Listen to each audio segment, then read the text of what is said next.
về hôm nay trong mì đấy mọi người nhá.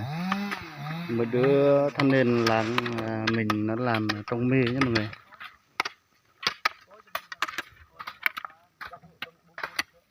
Đây con là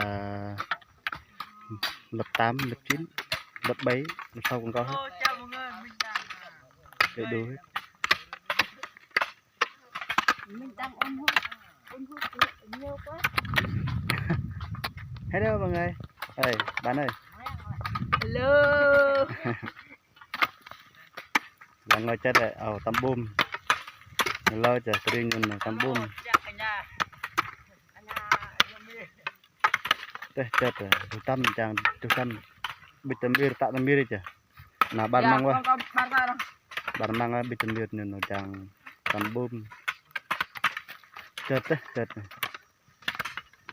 Ir tembang chết tầm bài tầm kia ta et lak loya nangam loya lak et lak dia le tầm bùm.